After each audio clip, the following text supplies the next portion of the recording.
मोहम्मद बिन कासिम ने हुक्म दिया कि सिपाहियों की लाशों को उठाया जाए और जनाजे के लिए सबको इकट्ठा किया जाए। ये तो किसी को भी मालूम नहीं था कि मंजनीक रात को किस वक्त चुराई गई है और ये भी मालूम नहीं था कि वो किस तरफ ले गए हैं। शोबान सकफी के साथ 2-3 अपने सवार थे और उसने मोहम्मद बिन कासिम के 2 मुहाफिज भी अपने साथ रख लिए थे और वो इन सब को दरिया के किनारे किनारे ऐसी जगह ले गया जहां दरिया का पाट चौड़ा था। उन्होंने घोड़े दरिया में डाल दिए और दूसरे किनारे पर चले गए। वहां से वो किनारे किनारे पर बहुत दूर निकल गए। एक जगह उन्हें एक खाली कश्ती नजर आई जो आधी से ज्यादा खुश्की पर थी।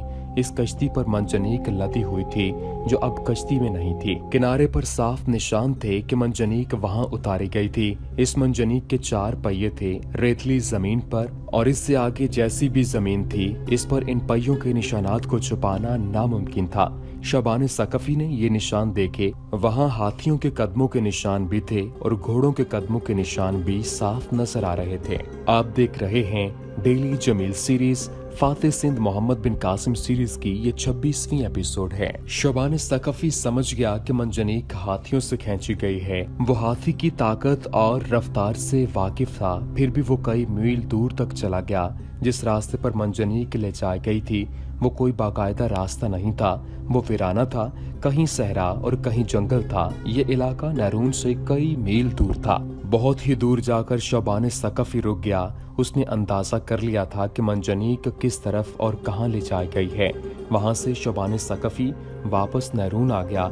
इब्न कासिम शबान सकफी ने वापस आकर मोहम्मद बिन कासिम से कहा, हमारे 4 सिपाहियों को उन्हीं आदमियों ने कत्ल किया है जो मंजनीक ले गए हैं और मैं यकीन से कहता हूं कि मंजनीक सेवस्तान ले जाई गई है।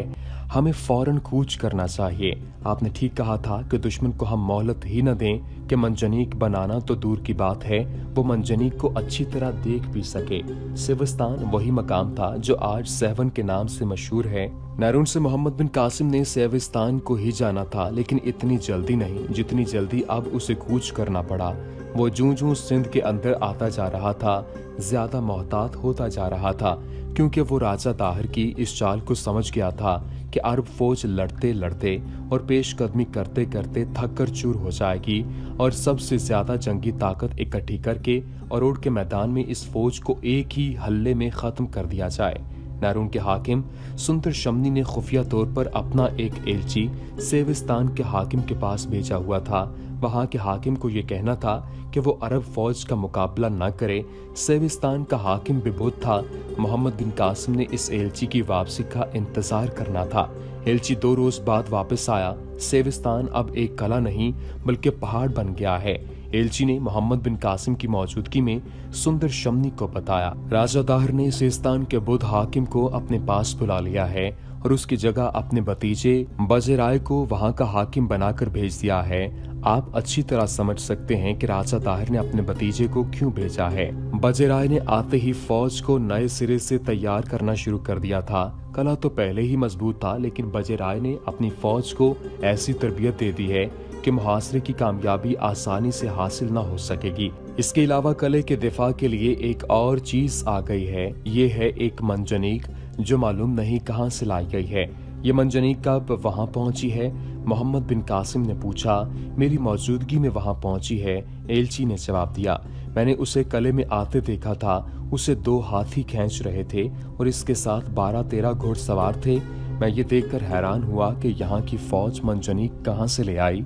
यहाँ कोई कारीगर ऐसा नहीं जो मंजनीक बना सके। ये मंजनीक यहाँ से चुराई गई है, मोहम्मद बिन कासिम ने कहा और पूछा, क्या तुमने देखा नहीं कि इस मंजनीक का वो क्या बनाएंगे?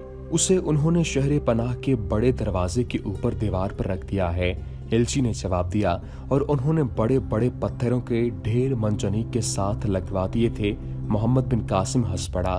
खुदा की कसम, मोहम्मद बिन कासिम ने कहा, ये लोग जाहिल हैं। एक तरफ वो इतने दलेर हैं कि उन्होंने यहाँ आकर हमारे 4 आदमियों को कत्ल किया और मंजनीक ले गए, और दूसरी तरफ वो इतने अहमक हैं कि ये भी मालूम करने की कोशिश नहीं की कि ये मंजनीक कहाँ और किस तरह इस्तेमाल होती है। आगे बात करो। सेविस्तान की ज्यादातर आबादी बुद्धों की है। एलची ने कहा, मैं शहर में घूमता फिरता रहा हूँ। शहर के लोग लड़ाई नहीं चाहते, मगर बजराय उन्हें डराता रहता है कि मुसलमान आ गए तो किसी घर में कुछ नहीं छोड़ेंगे और शहर की तमाम जवान लड़कियों को अपनी फौज में तकसीम कर देंगे। यही वो प्रोपेगेंडा है जो हर जगह होता आया था, लेकिन मुसलमानों का तर्ज अमल और मफतूहा बस्तियों और कला बंद शहरों के लोगों के साथ उनका सलूक और रवैया इतना अच्छा और दुश्मन के प्रोपेगेंडा के खिलाफ होता था कि ये प्रोपेगेंडा बेअसर हो जाता था। दीबल फतह हुआ तो वहाँ के कुछ लोग और ताजिर वगैरह दूसरे शहरों में गए थे। नारून से भी कुछ लोग सेविस्तान और दूसरे शहरों में गए थे। वो जहाँ जाते वहाँ के मुसलमानों के हुस्न सलूक का जिक्र करते थे। ऐसा ही सेविस्तान में हो रहा था। हरमनबेला, देवल और नरून के बास लोग सेविस्तान में पहुंचे थे और उन्होंने वहां के लोगों को बताया था कि मुसलमान फौज फसल को खराब नहीं करती, मफतूहा शहर में लूट मार नहीं करती, दुकानदारों का माल नहीं उठाती और मुसलमानों की सबसे बड़ी खूबी ये बयान की गई कि औरतों को इज्जत की निगाह से देखते हैं। सुंदर के एलची ने बताया कि सेविस्तान में फौज और शहरियों में इख्तलाफ पाया जाता है। इस बुध एलची ने जब देखा था कि सेविस्तान का हाकिम बदल गया है तो वो एलची से जासूस बन गया था। मोहम्मद बिन कासिम ने नारून में इंतजामी उमूर के लिए कुछ आदमी रहने दिए और फौज का एक अदद सता भी वहां छोड़ दिया और सेविस्तान की तरफ कूच कर गया। तारीखों में तारीख, दिनों और महीनों के मुतालिक इख्तलाफ पाया जाता है, इसलिए यकीन से ये लिखना नामुमकिन है कि मोहम्मद बिन कासिम ने कौन से महीने की किस तारीख को कूच किया। इन रास्तों के मुतालिक भी इख्तलाफ मौजूद है। जिन रास्तों पर मोहम्मद बिन कासिम एक जगह से दूसरी जगह गया था, मोहम्मद बिन कासिम अब ज्यादा मोहतात हो गया था। उसने अपनी फौज को 3 हिस्सों में तकसीम करके कूच किया, खुद दरमियान वाले हिस्से के साथ रहा। इसके अलावा उसने हर अवल दस्ता आगे भेज दिया था जो सवार था। दाएं और बाएं शुतर सवारों के दस्ते थे जो फौज से दूर दूर आगे बढ़ते जा रहे थे। ये एहतमाम इसलिए किया गया था कि एक मंजनीक की चोरी से मोहम्मद बिन कासिम को ये खतरा महसूस होने लगा था कि दुश्मन पहलू से या फौज के अकबी हिस्से पर रसद के छकड़ों पर शब-खून तर्ज के हमले कर सकता है। मोहम्मद बिन कासिम ने हुक्म दिया था कि कूच बहुत तेज हो और पड़ाव कम से कम किए जाएं। फौज की नफरी राजा ताहिर की फौज के मुकाबले में खासी कम थी, लेकिन ये फौज तेजोतुंद सैलाब की मानित जा रही थी। इस्लाम हिंदुस्तान में दाखिल हो रहा था और राजा ताहिर हक के सैलाब को रोकने की सर तोड़ कोशिश कर रहा था। उसने अपनी फौज को मुख्तलिफ कलों में बड़ी खूबी से तकसीम कर दिया। उन्हें दिफाई इंतजामात के तहत उसने सेविस्तान से बुध हाकिम को हटाया और अपने सगे भतीजे को वहां भेज दिया था। वह फौज का भी हाकिम था और कले का भी। तीसरे दिन अरब की यह फौज मौज के मुकाम पर पहुंची। यह मुकाम सेविस्तान के इंतजाम के तहत आता था। ज्यादातर मौरखों ने लिखा है कि मौज कोई बस्ती नहीं थी। मौज का मतलब नदी या दरिया था जहां मोहम्मद बिन कासिम ने पड़ाव किया था। वहां से सेविस्तान सेवन करीब ही था और ये जगह सरसब्ज थी, पानी की बहुतात थी, इसलिए वहां एक बस्ती थी जिसमें बुद्धमत के पैरोकार आबाद थे और आबादी के लिहाज से ये एक कस्बा था। फतहुल बल्दान में भी यही लिखा है कि इस इलाके में बुद्ध आबाद थे। मशहूर और मुस्तनद तारीख बलासरी ने लिखा है कि जब मोहम्मद बिन कासिम वहां पहुंचा तो इस इलाके के बुद्धों के राहिबों का एक वफ्द मोहम्मद बिन कासिम के पास गया। बुद्धों के राहिब शमनी कहलाते थे। उन्होंने मोहम्मद बिन कासिम से कहा वो अमन और दोस्ती चाहते हैं क्योंकि मोहब्बत और अमन उनके मजहब का बुनियादी उसूल है। चचनामा की रिवायत यह है कि बुद्धों ने सेवस्तान के हाकिम बजराय को यह पैगाम भेजा था कि आप कलाबंद हैं और आपके पास फौज है। हम कमज़ोर हैं और हम लड़ना जानते भी नहीं। हम लड़ना चाहें तो भी नहीं लड़ सकते क्योंकि हम बुद्ध हैं और हम महात्मा बुद्ध के इस फरमान की हुक्म अदूली नहीं कर सकते। फौजों से बस्तियां रौंदी जा सकती हैं, तलवार से जिस्म काटे जा सकते हैं और तीरों से सीने छलनी किए जा सकते हैं, लेकिन इंसानों के दिल नहीं जीते जा सकते। अगर आप चाहते हैं कि हम मुसलमान सालार की अतात कबूल न करें तो कुछ फौज भेज दें, लेकिन हम नहीं लड़ेंगे। बजराय ने इस पैगाम का ये जवाब दिया कि बुद्धों के वफ्द को हकारत से देखा और हुक्म दिया कि इन्हें वापस भेज दो। इसके बाद शमनियों का वफ्द मोहम्मद बिन कासिम के पास गया और कहा कि अगर वो इनकी बस्तियों पर काबिज होना चाहता है तो ये सोच ले कि उसे जरा सी भी मुज़ाहमत का सामना नहीं होगा। अगर आप हमसे घोड़ों और ऊंटों के लिए चारा लेना चाहते हैं तो ले लें। एक शमनी ने कहा, आप लश्करियों के लिए अनाज भी ले सकते हैं और आप नकद रकम का मुतालबा करेंगे तो वो भी हम अदा करेंगे। अमन और दोस्ती से बढ़कर कोई चीज कीमती नहीं। मोहम्मद बिन कासिम ने कहा, आपने दोस्ती का हाथ बढ़ाया है तो हम आपको जमानत देते हैं कि आपकी बस्तियों की हिफाजत और आपके जानो माल की हिफाजत के जिम्मेदार हम होंगे। मोहम्मद बिन कासिम ने वहां से कूच किया तो सेविस्तान जा पहुंचा। उस कला बंद शहर के दरवाजे बंद थे और वहां की फौज शहर के हर तरफ दीवार पर खड़ी थी। बजराय को इत्तला मिल गई थी कि अरब फौज आ रही है। उसने किले का दिफा मजबूत कर लिया। अरब फौज ने देखा कि एक मंजनीक बड़े दरवाजे के ऊपर दीवार पर रखी हुई थी। मोहम्मद बिन कासिम के हुक्म से एक नायब सालार आगे गया और उसने ऐलान किया कि मुकाबले किए बगैर किले के दरवाजे खोल दो। अगर हमने लड़कर किला फतह किया तो हम जिजिया भी वसूल करेंगे और तावान भी, और हम शहर से माले गनीमत भी इकट्ठा करेंगे और हम फौज के हाकिमों को जिंदा नहीं रहने देंगे। आगे आओ। दीवार के ऊपर से ऐलान हुआ, किला फतह करके दिखाओ। मंजनीक दीवार के करीब कर लो। मोहम्मद बिन कासिम ने हुक्म दिया। जब मंजनीकें आगे ले जाई गईं तो दीवार के ऊपर से तीरों का मींह बरस पड़ा। इसके साथ ही जो मंजनीक दीवार पर लगाई गई थी उससे पत्थर फेंके जाने लगे। अरब फौज दीवार के करीब चली गई, लेकिन कोई ऐसी जगह नजर नहीं आती थी जहां मंजनीकों से मुसलसल संगबारी करके दीवार में शगाफ डाला जा सकता। किले के अंदर की सूरत हाल बजराय और इसकी फौज के लिए ठीक नहीं थी। किले के शहरियों का एक वफ्द बजराय के पास गया और उसे कहा कि वो किले के दरवाजे खोल दे। बजराय ने गुस्से के आलम में उस वफ्द को दुत्कार दिया। महाराज, शहरियों के वफ्द ने कहा, आपको शहरियों से कोई तावान नहीं मिलेगा। शहर में ज्यादा आबादी बुतों की है। बजराय ने वफ्द के इन तमाम आदमियों को कैद खाने में भेज दिया और इसने यह हुक्म जारी किया कि जो लोग नहीं लड़ना चाहते वो घरों में बंद हो जाएं और बाहर ना निकलें, और जो लोग लड़ना चाहते हैं वो हथियार बंद होकर दीवार पर चले जाएं। बजराय ने मुसलमानों की फौज के लिए ये दुश्वारी पैदा कर दी कि जिस तरफ से मुसलमान दीवार में सुरंग लगाने के लिए आगे बढ़ते उन पर तीरों की बौछार आने लगती।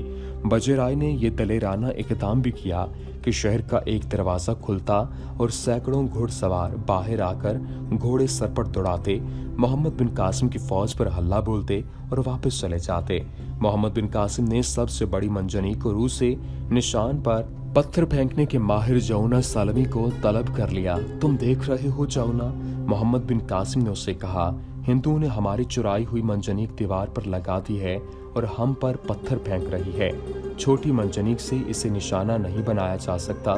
तुमने दीबल के मंदिर का गुंबद तोड़कर झंडा गिराया था।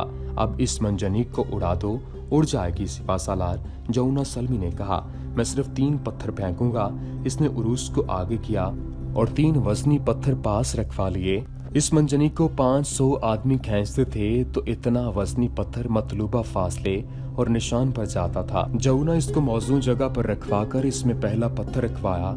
मंजनी खींच कर छोड़ी गई तो पत्थर दीवार पर रखी हुई मंजनीक के एक तरफ लगा और मंजनीक एक तरफ झुक गई। दूसरा पत्थर मंजनीक को सामने से लगा। मंजनीक टूटी भी और इतने ज्यादा वजनी पत्थर के धक्के से नीचे को गई और किले के अंदर नीचे जा पड़ी। मोहम्मद बिन कासिम के हुक्म से तमाम मंजनीकों से शहर पर संगबारी शुरू कर दी गई। इसके जवाब में बजराय ने दस्ते बाहर भेजकर मुहासिरीन पर हमले जारी रखे। मुसलमान सवार दस्ते दुश्मन के सवारों का ताक़ुब करते थे, लेकिन दुश्मन के सवार दस्ते किला के अंदर चले जाते थे। इस तर्ज की जंग 7-8 रोज जारी रही। एक रात मोहम्मद बिन कासिम की फौज के आदमी 2 आदमियों को पकड़ कर लाए। इनका हुलिया बहुत बुरा था। उनके कपड़े कीचड़ से लथपथ थे और वो कहते थे कि किले के अंदर से आए हैं और मुसलमानों की सिपा सालार के पास जाना चाहते हैं। उन्हें मोहम्मद बिन कासिम के पास ले जाने की बजाय शबान सकफी के पास ले गए। वो जासूस भी हो सकते थे। मैं कैसे मान सकता हूँ कि तुम किले के अंदर से आए हो? शबान सकफी ने कहा, क्या सिर्फ तुम दोनों के लिए किले के दरवाजे खोल दिए गए थे? और क्या तुम लोग ये समझते हो कि किले के दरवाजों से ही अंदर बाहर आ जा सकते हैं? इनमें से एक ने कहा, वो जिस तरफ चट्टाने और टीले हैं इस तरफ दीवार के नीचे नाले के पानी के निकलने का रास्ता है। क्योंकि इस तरफ चट्टाने और टीले हैं और जगह जगह पानी जमा है और दलदल भी है, इसलिए वो रास्ते किसी को मालूम नहीं और वैसे भी कोई इस तरफ जा नहीं सकता। हम दोनों इस रास्ते से रेंग रेंग कर निकले हैं और यूं निकलना आसान नहीं था। क्या मकसद था कि तुम बाहर आए हो? शबान सकफी ने पूछा। हम बुद्ध हैं, बाहर आने वालों में से एक ने जवाब दिया। क्या नरून और मौज वालों ने तुम्हें बताया नहीं कि सेविस्तान के अंदर ज्यादातर आबादी बुद्ध लोगों की है और यहाँ हमारे शमनी भी हैं, और तुम लोग ये तो जानते होंगे कि बुद्ध मत के लोग किसी के साथ लड़ाई नहीं किया करते। क्या नरून में सुंदर शमनी ने आपका इस्तकबाल नहीं किया था? तुम कले के अंदर जो पत्थर फेंक रहे हो वो हमारे घरों पर गिर रहे हैं। हम लोग पुरअमन तरीके से जिंदगी बसर कर रहे हैं। हम में किसान भी हैं, व्यापारी भी हैं, कुछ लोग कारीगर हैं। हम में कोई एक भी आदमी नहीं जो राजा की फौज का सिपाही हो। हमें ये बताओ कि हम तुम्हारी क्या मदद कर सकते हैं? शबान सकफी ने कहा, तुम लोग शहर के अंदर रहते हो, तुम्हें पत्थरों से किस तरह बचाया जा सकता है? तुम नहीं, हम तुम्हारी मदद को आए हैं। एक बुद्ध ने कहा, हम जिस रास्ते से बाहर आए हैं तुम उस रास्ते से अंदर जा सकते हो, लेकिन वो रास्ता सुरंग की तरह खुला करना पड़ेगा। नीचे जमीन कच्ची है, तुम अभी सुरंगें खोदो और सुबह तक तुम्हारे बहुत से आदमी अंदर चले जाएंगे। हमारे शमनियों ने कहा है कि तुम्हारे आदमियों को अंदर मदद मिल जाएगी। हम दोनों तुम्हें वो जगह दिखा देते हैं। शबान सकफी उसी वक्त इन दोनों को मोहम्मद बिन कासिम के पास ले गया और उसे ये सारी बात सुनाई। मोहम्मद बिन कासिम फौरन वहां पहुंचा और देखा कि किले की दीवार के साथ इस तरफ का इलाका इस काबिल नहीं कि वहां खड़ा भी रहा जा सकता हो। वहां बदबू भी थी और खड्डे और टीले भी थे। मोहम्मद बिन कासिम ने शबान सकफी को साथ लेकर पानी के बाहर निकलने का रास्ता देखा। मोहम्मद बिन कासिम ने वहीं खड़े खड़े एक तरकीब सोच ली और उसी वक्त इस पर अमल शुरू कर दिया। उसने किले के इस हिस्से पर जिस तरफ पानी का रास्ता था संगबारी का हुक्म दिया, लेकिन कोई मंजनीक इस तरफ न रखी। इसके साथ ही उसने सुरंग खोदने वाले आदमियों को कहा कि सुबह से पहले सुरंग मुकम्मल हो जानी चाहिए। ये सुरंग इस नौयत की थी कि ये पानी का रास्ता था, इसे खुला करना था। जमीन सख्त थी, इसकी खुदाई शुरू कर दी गई, लेकिन ये मुश्किल पैदा हो गई कि सुरंग खोदी गई तो बाहर जो पानी जमा था वापस सुरंग में आ गया। अंदर से बाहर गया हुआ पानी था और इसमें बारिश का पानी भी बहुत था। मोहम्मद बिन कासिम वहीं खड़ा रहा और सुरंग खोदने वाले बड़ी तेजी से अपना काम करते रहे। इधर संगबारी इस कदर तेज कर दी गई कि अंदर से इस तरफ आने वाले की कोई जुर्रत नहीं करता था। सुरंग खोदने वाले कमर से ऊपर तक पानी में डूबे हुए थे, अपना काम कर रहे थे। मोहम्मद बिन कासिम ने जब देखा कि पानी ऊपर ही ऊपर चढ़ता जा रहा है तो उसने अपने और बहुत से आदमियों को बुलाकर पानी का ऐसा रास्ता खुदवा दिया जिससे पानी फिर बाहर को वापस आने लगा। किले की दीवार नीचे से बहुत चौड़ी थी, सुरंग को ज्यादातर नीचे रखना था। इस्लामी फौज में सुरंग खोदने के माहिर मौजूद थे। उन्होंने बड़ी महारत, बड़ी खूबी और बड़ी तेजी से अपना काम किया। सुबह अभी मुकम्मल नहीं हुई थी, हल्की हल्की तारीकी थी जब सुरंग मुकम्मल हो गई। सबसे पहले मुंतखब जांबाजों को सुरंग में दाखिल किया गया। चूंकि वक्त बहुत कम था इसलिए सुरंग ज्यादा कुशादा न की जा सकी। 2 आदमी पहलू ब पहलू जरा सा झुककर इसमें से गुजर सकते थे। मुश्किल ये थी कि पानी जो अंदर से आ रहा था वो सख्त बदबूदार था। ये मुजाहिद अपने चेहरों पर कपड़े लपेटे सुरंग में से आगे निकलते गए। फातिह सिंध मोहम्मद बिन कासिम सीरीज का सिलसिला जारी है। इससे आगे क्या हुआ वो आपको अगली एपिसोड में बताएंगे। उम्मीद करते हैं कि आपको हमारी ये वीडियो पसंद आई होगी। वीडियो पसंद आने की सूरत में लाइक कीजिए, शेयर कीजिए और हमारे चैनल को सब्सक्राइब करना मत भूलिएगा। वमा अलैना इल्लल बलागुल मुबीन।